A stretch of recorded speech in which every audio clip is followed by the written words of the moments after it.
be coming up to the podium to present today's lesson.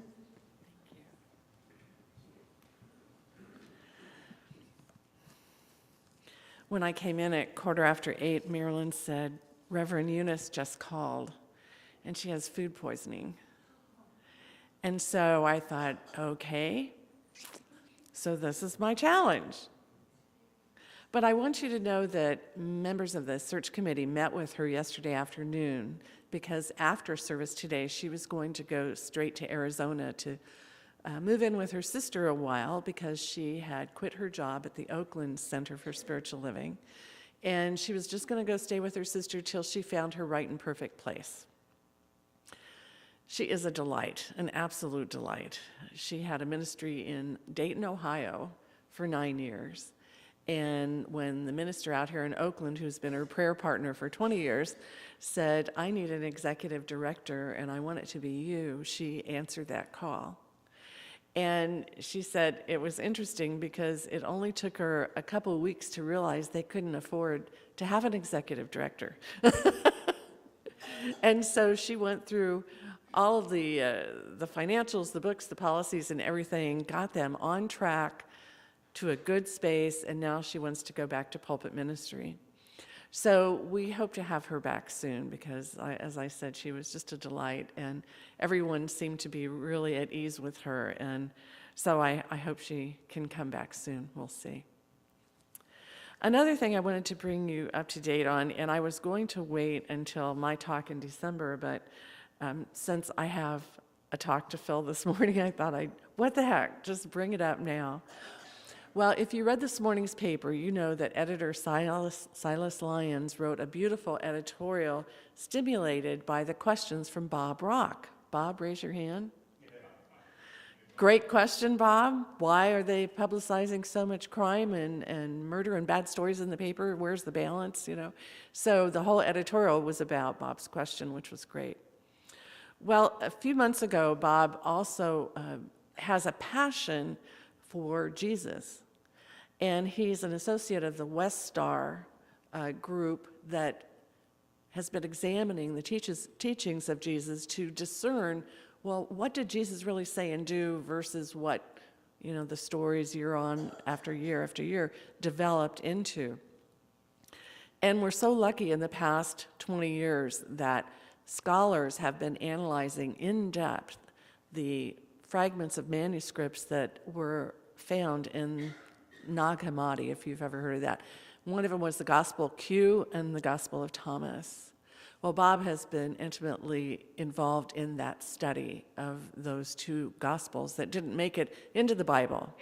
And he wrote several essays, and I loved them so much, I typed them up and put them in this little booklet, and it's in the back at the question and answer table, and feel free to take one with you. There's about 8 of Bob's essays here, and they're just magnificent. They're just magnificent. What these two Gospels did is that it's the difference between a religion about Jesus and the religion of Jesus, what Jesus said. And Q and Thomas were written more closely to the time Jesus lived. And it's all about what Jesus said. In those two Gospels, my fundamentalist neighbors would call them the work of the devil, but I don't find that to be true. There was no virgin birth. There was no person Jesus did not call himself the Messiah. It was all based on his knowledge and his kindness and his love and his practice, which makes it very special. There's nothing about his death, his birth in a manger, nothing about his death. It was all about what he said. And that's what struck people at the time when the Jewish people were so oppressed and going through such terrible times.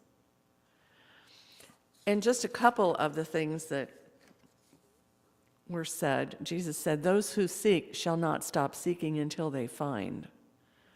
Know what is in front of your face, and what is hidden from you will be disclosed to you, for there is nothing hidden that will not be revealed."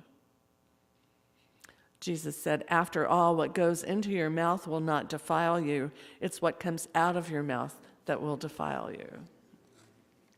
Good one to remember for Thanksgiving.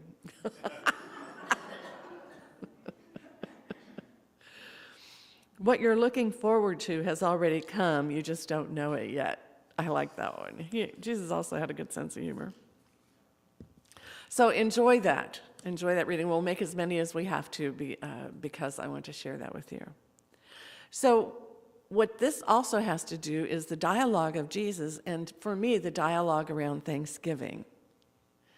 Because in classes, people bond very deeply in classes, and I often wondered about that. But what I see is it's the dialogue that they get to have in classes with each other, where they listen to each other and respect each other and question, and they have this great dialogue, and you don't want it to stop. I can't tell you how many classes I've had where students said, I don't want it to stop. I don't want it to end. And that's really important because we can take that with us to Thanksgiving. How about that? Well, what is it that you would take to Thanksgiving when we're talking about dialogue? One thing that we're confronted with at Thanksgiving is family and teenagers and children with iPads, cell phones, games, people cooking, so a lot of distractions. And I encourage you, if there's an opportunity to fit into that somehow, a dialogue about anything. It could be about Thomas or Q. It could be about how people see the world today. Is there really more love on earth than evil? Is there more kindness on earth than not? Where is the good stuff that's happening today? And so anyone who has experienced that sense of dialogue knows that it gives you certain insight, that thinking together as a group is very valuable. But it takes a lot of control on our part, sometimes not to get mad or angry when we hear someone else's opinion. So when we have a dialogue, and I encourage you to think about this for Thursday, you can't be an expert. You have to let go of being an expert in anything, because what you're wanting to stimulate is dialogue. It's such a gift in today's world. And you're no longer an expert, and you no longer have a final say in what the true answer really is. It's a little bit of practicing the presence of be still and know that I am God, and everybody's opinion is okay. But the juice of it is in the dialogue, really. Doesn't matter what the comments are, but the juice of it is in the dialogue. And if you don't have the answers, you're open to hearing different insights from everyone around you. Now, for family, you may be surprised, because most people have some thoughts about something. And a lot of time it's fear and worry, but you could shed light into that. You could bring light into that discussion. People feel empowered when they feel listened to, and I sure know that. I can't tell you how many times years ago I was really good at just hiding. James said I was cheating people out of learning to know me, because I would ask questions and keep asking questions and keep asking questions, and you found nothing out about me, but I ended up finding everything out about you. So I was kind of smug in that respect, but that's not what a dialogue really is. It means sharing and opening yourself up. And so while I learned that art very well, it was really basically, I was afraid of telling people about me because I thought I would be judged. Anybody relate to that? Don't want to be judged? So we clam up. But it's not that we're right or wrong if we treat everybody else as if they're not right or wrong. We're just having a dialogue. And one of the dialogues you might have is about Z8. Anybody heard of Z8 yet? Oh, this is exciting. The Hubble telescope was pointed in the darkest, blackest area of the universe for 12 hours.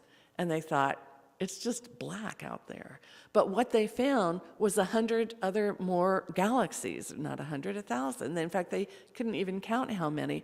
But the farthest one, which is at the end of what they think might be the result of the Big Bang, the one that they think they found. Now, you know they'll find more, but right now they called it Z8, so I want a t-shirt with that. Z8, the farthest galaxy in the universe that we've discovered so far, that was in a picture of blackness that the Hubble telescope. I would love to stimulate that discussion. But anyway, we're talking about dialogue. So we're going to empower people, if you choose, to empower people to voice their opinion about things, about anything, and start a dialogue. I'm not right, you're not right. We're just kind of massaging thoughts and answers to get away from all the electronic devices that are in our life. What it requires is for you to return to the role of a student, the role of a student. And I love talking with children because if I have the role of a student, they are the role of the expert of their lives, and they have opinions. And it would be fun to share those opinions and to listen to those and record those. They're very precious, very precious. So we have to have respect. And people feel that. Do I have respect for them and what they're going to say if they're going to open up? I'm going to listen with respect. Now, if you've come to my classes, this is one area that I have a little bit of a, what do you call it? Anyway, I have a real opinion about having respect. And so while we always share, go around and share, and when someone is sharing, they're really into sharing. And if somebody else is into this while they're sharing, it's not very respectful. So I'm always saying, okay, now it's time to listen. It's really time to listen. But if someone hadn't done their homework or hadn't read the stuff yet, they're trying to read it on the sly and trying to fill in the blanks on the homework while somebody else is sharing. So respect is really important. But what happens when we don't have respect is we're already thinking back about what's important to us. So that's a challenge. Am I sitting still, looking at someone in the eye, giving them the respect that they want in order to share more? Because if you're not getting attention, you're not going to share more. And you could say, I saw a blue pumpkin today, and they, So respect is really an important thing. No judgment is very important. How often we get together with family or friends, sometimes forced to be with family that you didn't see the rest of the year, and then you get together with them on that day, and there's judgment. What a game it would be for you to walk in without judgment, to see every person as a child of God with their own opinion about life. It would really be fun because it takes the stress off. You don't have to care what they say. Just respect and love them. So the important thing is to give people enough space where they feel safe and ask a question. How is your work? Any challenges at work? Any great things going on? If they're not working, maybe they're assisting somewhere. I always ask my brother, any good things happening at work? And he says, well, and then there comes a story, and it's like, oh my God. So there's a story about him in service, about other people in service, that it can just take your breath away. But at the same time, if I didn't ask him, he wasn't going to share that. Share about your life, a day in your life that was maybe frustrating or exciting. One of the stories he told me recently, he's been training this new guy. My brother works for an ambulance company and is an EMT, and he's taking people all over Ohio, where I grew up. And he was always training somebody, and I said, I'm training another guy. Is it going to work out? I don't know. He said the other day, the new guy was called to pick up a lady who tried to commit suicide by swallowing razors. I mean, that is just like, well, obviously a sane person wouldn't be doing that, but the new guy picked her up, took her to the ER. The ER fixed her up and said, just take her home, and if she tries it again while you're with her, just bring her on back. And this new guy is just totally freaked out. And my brother said, this is the test. Either he'll be here next week or he won't. But these stories, I wish he'd write them down, because these are real-life stories about people that we don't see or maybe associate with.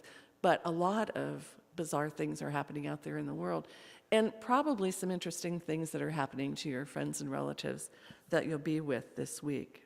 So ask questions. Not prying questions. Just, what do you think about this? What do you think about that? Have you heard about this or have you heard about that? Stimulate a dialogue and you will see a new side to all of these people in your life.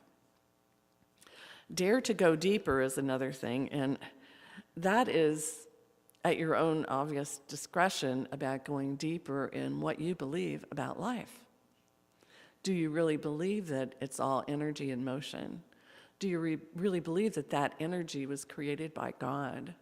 Do you really believe that your thoughts become things? That your thoughts go out there as energy in motion and shift and change the experience of your world? Dare you tell anyone, especially family, how important that is to you, to know what a creative individual that you are? So going deeper could stimulate a lot of discussion. That's how a lot of people end up here at the center. A couple years ago, we did a survey, and 90% of the people said, I found this center from a friend who mentioned it. Not TV, not anything else. Someone mentioned it.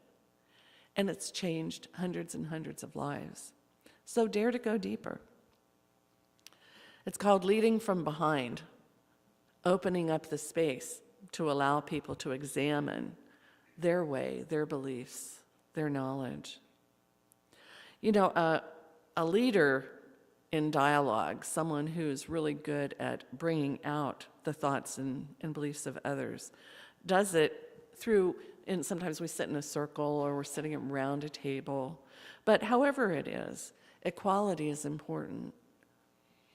So with your Thanksgiving experience, are you sensing a sense of equality? Are the children banished to this table? Do all the men sit here and all the women sit here?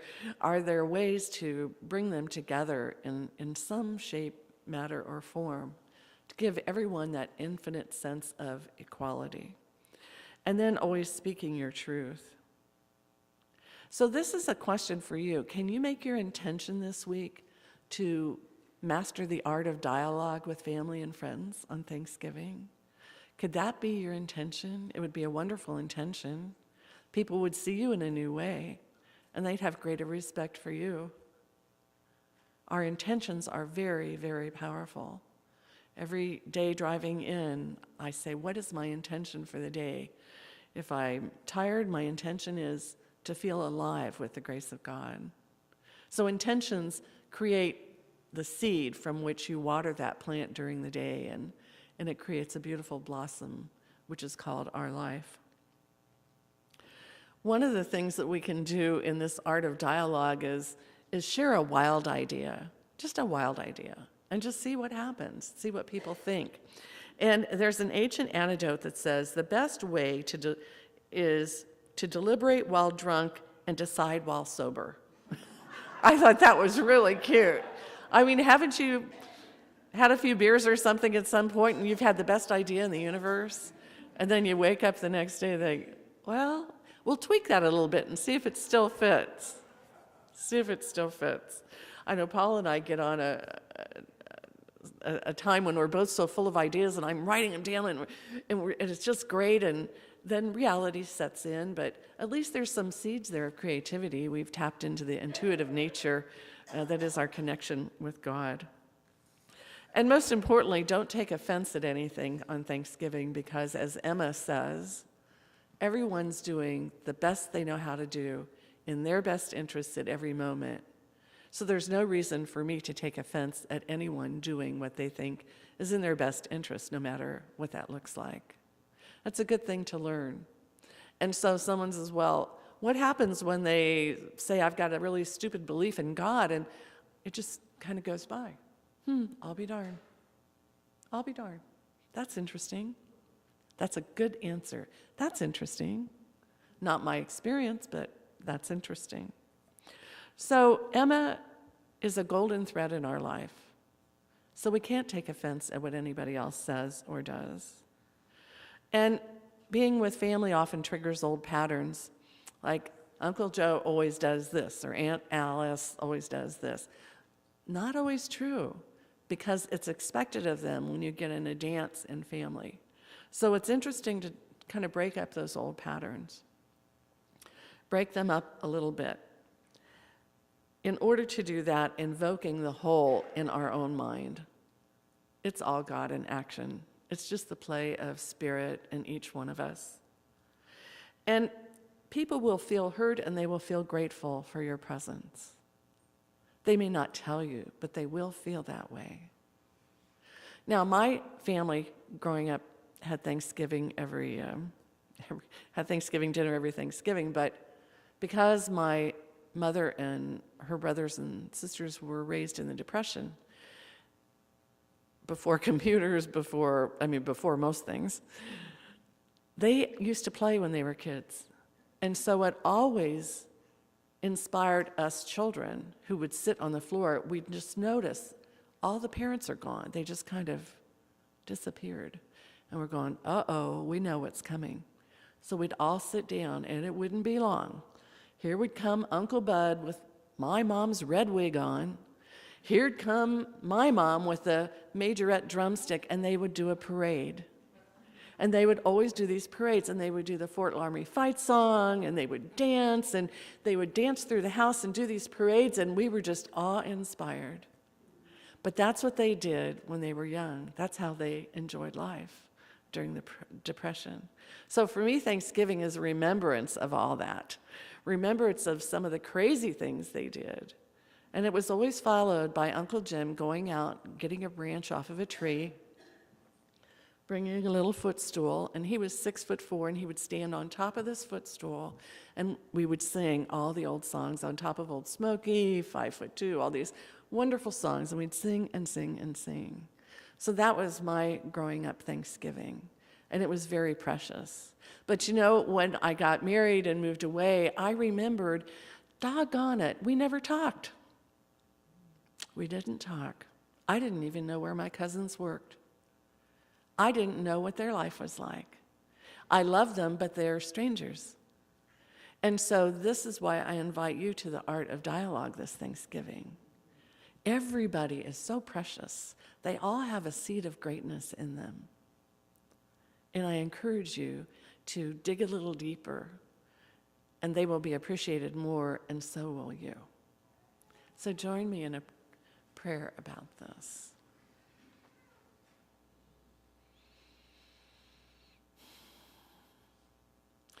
In this moment, I am so grateful for these words that came forth that were not in my mind an hour ago. I am so grateful that deep inside me and deep inside everyone here is a knowledge of the truth of their being, that when invited to speak can come forth as a talk or as a dialogue that can enrich other people's lives as well as my own. And so I know for everyone here today that there is a comfort in knowing how precious you are, how precious your ideas are, your thoughts. And as you open that up for discussion and in inquiry with the people that you're with this week, an amazing thing happens, an enriching thing happens. We end up with a greater respect for each other, a greater attunement to who we are and our true nature. This is the gift of dialogue. And as I accept it here for myself and everyone, I just feel a real sense of excitement about this week called Thanksgiving. A real sense of newness and appreciation for all that we've done all year long to bring us to this place of being open and honest with each other. These are the gifts of Spirit. They're with us all the time, but at this point in this day, they are refreshed, open, and ready for your enjoyment. Thank you, Spirit. And so it is.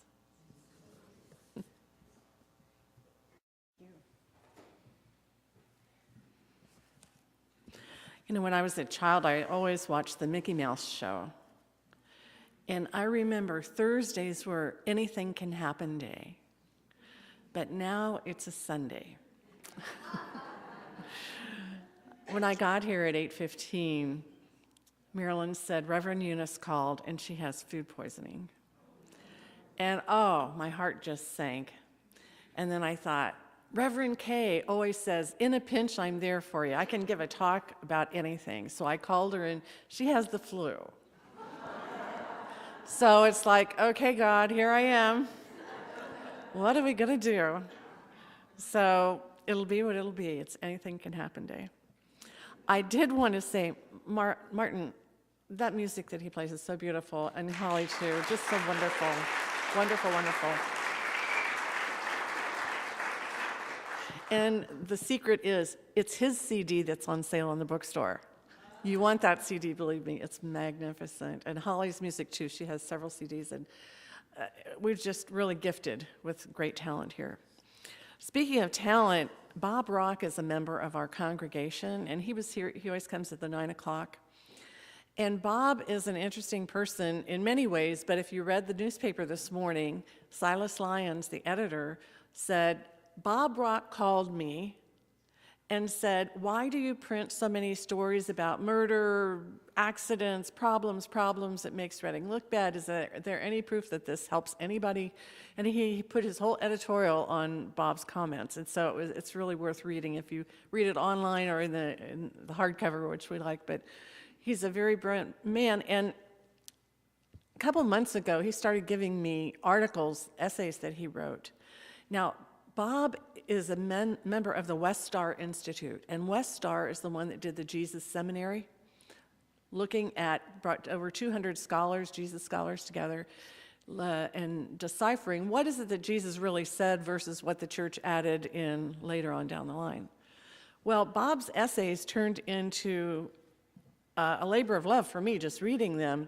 But I put them together in this little booklet, and they're at the back table, and I had 25 for the first service, and they just all evaporated, and I've got 25 more, but if they go that fast, again, I will have them next Sunday. Messages from the Past, brief essays on the Gospels of Q and Thomas. Now, in the 50s, I think it was, there were discoveries of new manuscripts called the Nag Hammadi manuscripts, and one of them was the Gospel of Q and one the Gospel of Thomas. Well, since that time, been about 50 years of research has gone into that. And what they are finding, well, what they have found, and people are writing books about it, is that these two texts were written as close to the time of Jesus as they can figure out, because they're all about what Jesus said. All about what Jesus said. Not about a virgin birth, not about calling himself a Messiah, not about all the stories that were added later. Well, so I know what my fundamentalist neighbors say, it's the work of the devil. But when you read these texts and put them in the light of the times, Jesus was an incredible person, and there's a new book out called Zealot that Luke turned me on to. I could not put that book down.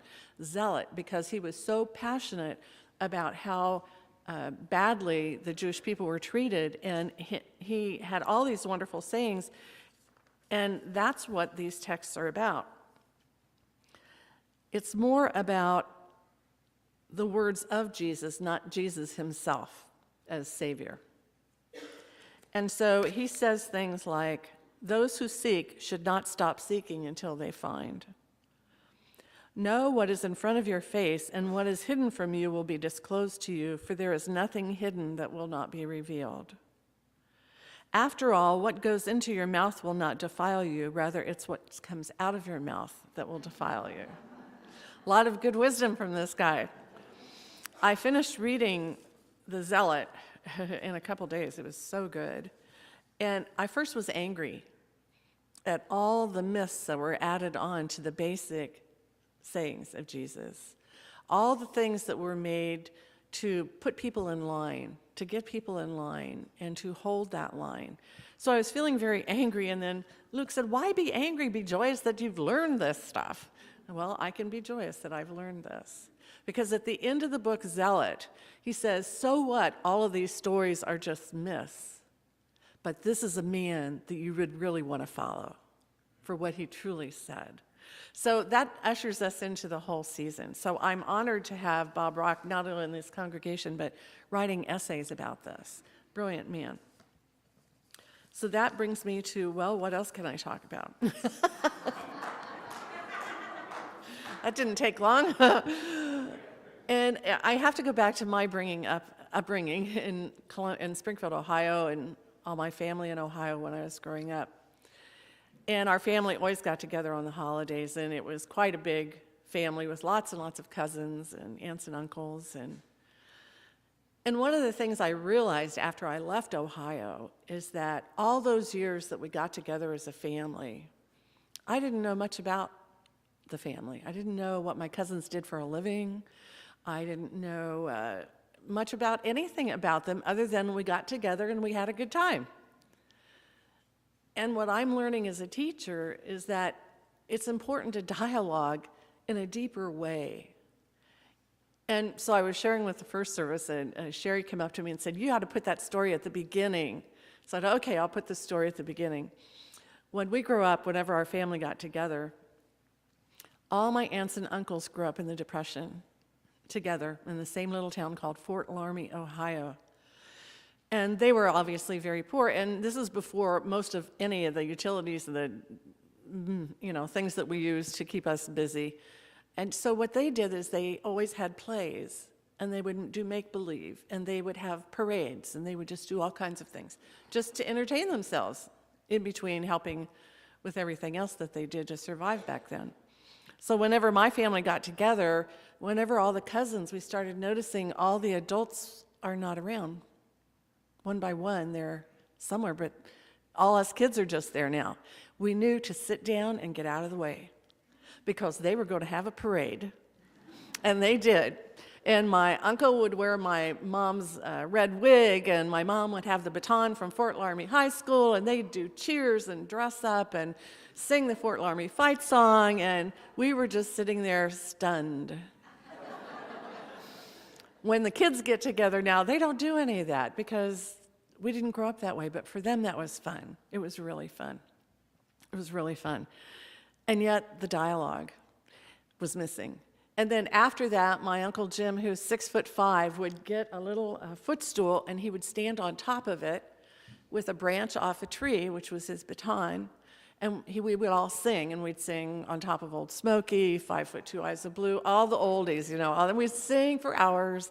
And then after that, my Aunt Helen would get out her drawer of combs with wax paper, and we'd make songs with the combs and wax paper, and it was delightful. It was just a wondrous way to grow up. And then I grow up, and I realize they're great people. I just don't know who they are. So that's what I want to address this morning, because I know this Thursday you'll be somewhere, maybe alone, but maybe with family and friends, maybe with family and friends that you only can take one day a year, I don't know. There'll be cooking, there'll be people on their iPods, people on their phones, people on their computers, and it'll be really easy to just not know who they are.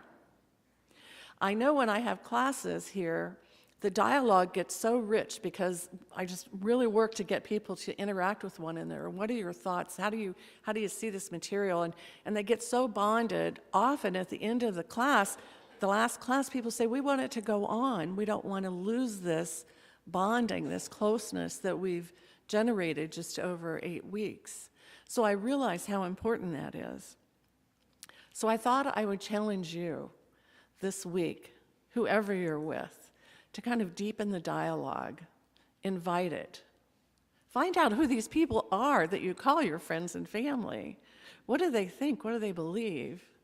And they may not want to know what you believe, but that's okay. I used to be really good at that.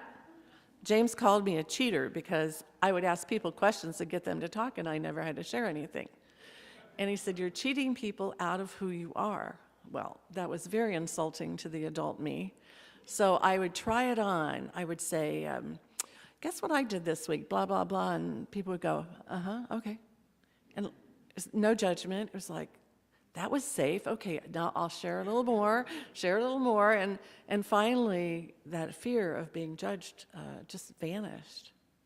And I think that's what happens in families sometimes, because there's black sheep, white sheep, all kinds of family dynamics that go on. And a lot of people hold back. So I challenge you not to hold back this week. Now, that means don't be an expert, because people hate experts who think they know it all. There's usually one that is happy to tell you their opinion, and you're wrong. So the thing is, don't be an expert. And don't think you have to have the final say. There are people like that. I've met many of them myself, where no matter what the conversation is, they have to have the last say. Like the people I walk around the lake with in the morning, we're going, bye, see you tomorrow, bye, bye, bye, bye, bye. It's like, had to have the last say till the car door shuts. It's kind of baffling. There are people like that, but that's okay. But we don't have all the answers to everything. We really don't. I wish. You know, it's going to be someday in this transition into the ethers that hopefully we'll really see what's really going on. But right now we don't have all the answers. But we can empower each other to be more forthcoming and to share what's important. Share what's really important. And so you could be like a student and say, hey, do you know anything about A, B, C, and D? What do you think about this? How are you addressing that? What is happening at your workplace or wherever you're spending your time? Because I'll tell you, there are rich, rich stories out there from people that you would just be amazed that they don't look that interesting, but oh my gosh, have they got some stories. And I bet there's part of your family and friends that are just like that.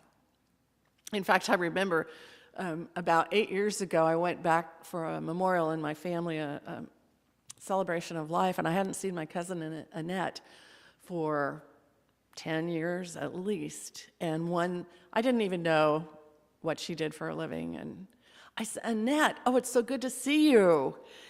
What's been happening with you? And Annette felt comfortable enough to say, oh, you just won't believe it. The door rang about 3 months ago, and it was the baby boy that I gave away when I was 16 years old who found me. And he showed up at the door. I mean, my jaw was down to here. Can you imagine my sweet cousin Annette had a baby none of the family knew about, because back then you just didn't want to know. But she felt comfortable enough to share the big surprise in her life that this son showed up, and now her second son and this son are best friends. I mean, what a great thing. But a part of her life that I never knew, and she's one of my first cousins, and I'm thinking, I really missed the boat back then. So be a student. No judgment. How easy is that on Thanksgiving? I always go back to Emma, dear Emma Curtis Hopkins, and her statement that whatever people are doing every minute, they're doing what's in their best interest. May not be yours, but it's in their best interest. And so whatever that looks like, it's in their best interest, they think, at the moment. So that's where compassion comes up in me. Like, wow, you really have to think that's the way to be, to protect yourself, to get along, to just exist in some state of assumed happiness. And that's always an assumption. So we ask a lot of questions. And ask questions. Find out who these people are, even the ones that rub you wrong. Because I'll tell you, the people that rub me wrong, they've had an incredible life, and that's how they've learned to be, because that's what they think is in their best interest.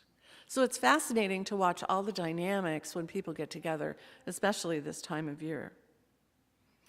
So it takes questions, but it also takes questions that go a little deeper than, hi, how are you?